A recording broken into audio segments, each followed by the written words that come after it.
ওম ওম ক্লিং ক্রিং, এই যে চার বীজমন্ত্র, এই চার বীজমন্ত্র হচ্ছে সত্য, ত্রেতা, দাপর, কলি।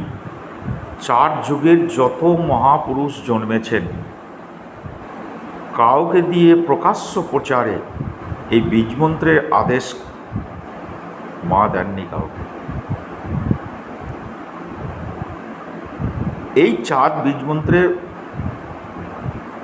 চার দেবতা। ওম হচ্ছে ব্রহ্মার একক বীজমন্ত্র।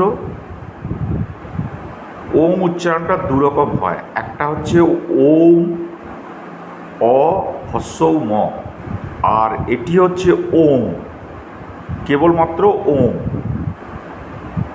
ব্রহ্মার একক বীজমন্ত্র। হোম শিবের বীজমন্ত্র। আমরা পুজো অর্চনা করতে গেলে বলি ওম হোম শিবায় নমঃ।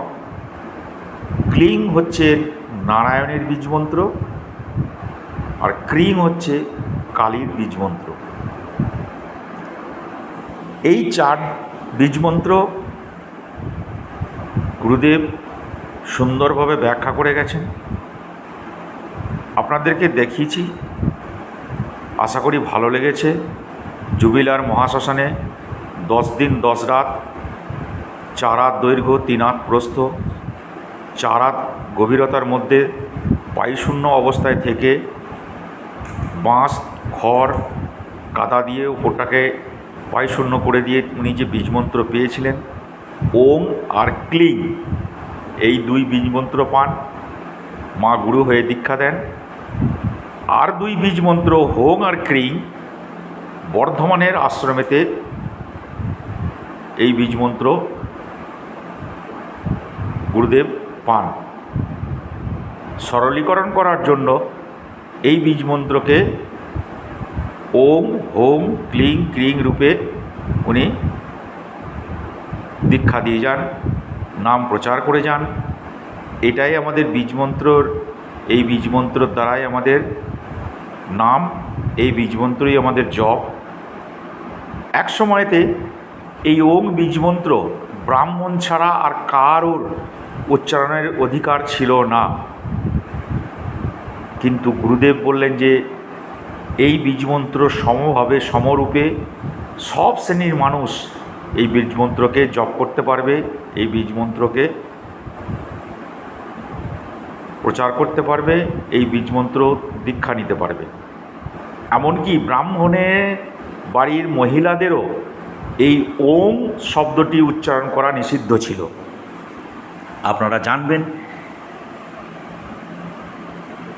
পৌরাণিক যুগেই হোক বা কলিযুগের হোক, এই বীজ মন্ত্রের মধ্যে ওম শব্দটি প্রচার করা ছিল একবারেই নিষিদ্ধ। কিন্তু নিষিদ্ধ থাকা সত্ত্বেও কিন্তু এই বীজমন্ত্রকে গুরুদেব সর্বশ্রেণীর মানুষের মধ্যে প্রচার করে গেছেন, এই মন্ত্রে দীক্ষা দিয়ে গেছেন। দীক্ষা দেওয়ার পরেতে এই মন্ত্রকে জপ করতে বলেন, এই মন্ত্র প্রচার করতে বলেন।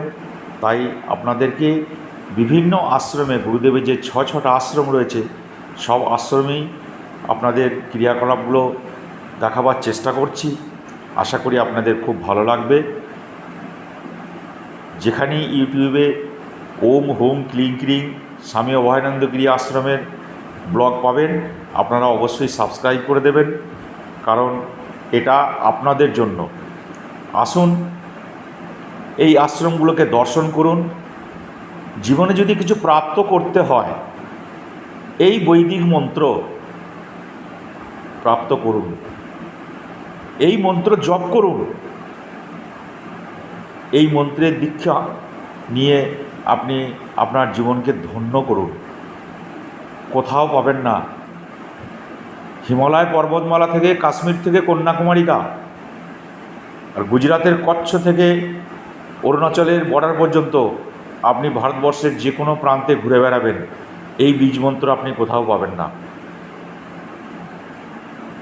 একমাত্র রাজস্থানের আজমিরেই এক পর্বতমালার উপরে ব্রহ্মার মূর্তি আছে, তারপরে ভারতবর্ষের মধ্যে স্বামী অভয়ানন্দগিরির যতগুলো আশ্রম আছে সব আশ্রমে এই ব্রহ্মার বীজমন্ত্র প্রচারিত হয়।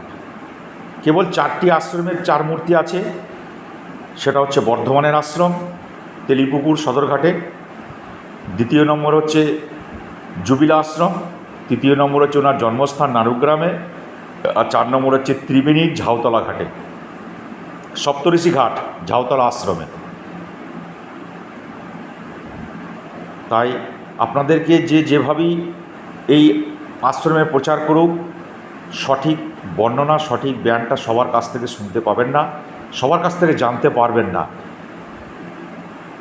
অনেকেই দেখছি ইউটিউবের মাধ্যমে দিয়ে ছাড়ার চেষ্টা করছে, আসল তথ্য আসল রহস্য তারা উদ্ঘাটন করতে কোনো দিনই পারবে না। আমি কাদরার পূজারী বাবলু, ভালো নাম অরূপ কুমার ব্যানার্জি। অরূপ কুমার ব্যানার্জির নামে সাবস্ক্রাইব করবেন, অরূপ কুমার ব্যানার্জির নামে সার্চ করবেন, সেখানে দেখবেন যে আসল তথ্যটা কে কোথা থেকে কীভাবে দিচ্ছে। আপনি যেখানে যেখানে আপনারা দেখবেন সেখানে আমার এই ব্লগগুলোকে আপনারা ভালো মতো করে দেখবেন এবং বুঝতে পারবেন।